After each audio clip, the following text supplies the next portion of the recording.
ইতিপূর্বে আপনাদের সাথে অনেকবার মিটিং হয়েছে। আমি বলেছি আমরা রংপুরের কিছু কিছু বিষয় নিয়ে আমরা 100 বছরের একটা মাস্টার প্ল্যান তৈরি করব। তার মধ্যে অন্যতম হচ্ছে শ্যামাসুন্দরী খাল। এই শ্যামাসুন্দরীকে আমরা একটা আধুনিক প্রক্রিয়ায় এটাকে নিয়ে আসবো, যে প্রক্রিয়ার মাধ্যমে শ্যামাসুন্দরী দিয়ে মানুষ চলাফেরা করবে, শ্যামাসুন্দরীর পাশে বৃক্ষ রোপণ করা হবে, শ্যামাসুন্দরী যানবাহন চলাচলের একটা সুযোগ তৈরি করবে এবং সর্বোপরি শ্যামাসুন্দরী যে ড্রেনেজ সিস্টেমটা রংপুর শহরের, এই সিস্টেমটাকে আমরা অত্যন্ত আধুনিক সিস্টেম হিসেবে আমরা কাজ করব। সেই জন্য আপনারা জানেন যে আমি সমৃদ্ধ রংপুর এই প্রস্তাবনা দিয়েছি। রংপুরের টোটাল কী কী প্রয়োজন সেগুলো নিয়ে আমি ইতিপূর্বে কথা বলেছি এবং সমৃদ্ধ রংপুর নামে আমি একটা প্রস্তাবনা তৈরি করেছি, যেটা জনগণের কাছে যাবে এবং যাচ্ছে।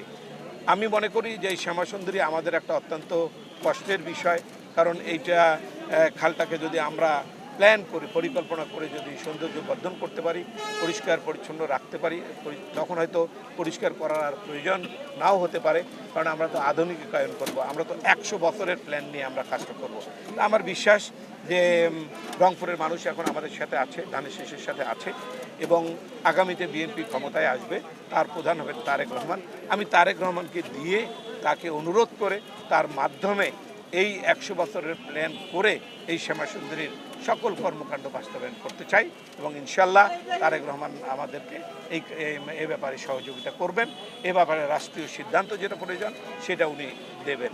এই শ্যামাসুন্দরীর সাথে আরও অন্যান্য রংপুরের সমস্যা আছে, সেই সমস্যাগুলো আমরা সমাধান করার চেষ্টা করব ইনশাল্লাহ।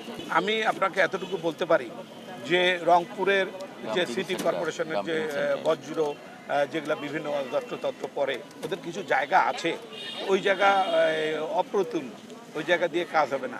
আমরা এমন একটা প্ল্যান্ট তৈরি করব যে রংপুর শহরের যত বজ্র সেই প্ল্যান্টে যাবে এবং সেখান থেকে আমাদের কিছু আয় হবে। খারাপ জিনিসগুলো এক জায়গায় যাবে, অন্যান্য প্লাস্টিকের জিনিস এক জায়গায় যাবে, কাগজ এক জায়গায় যাবে।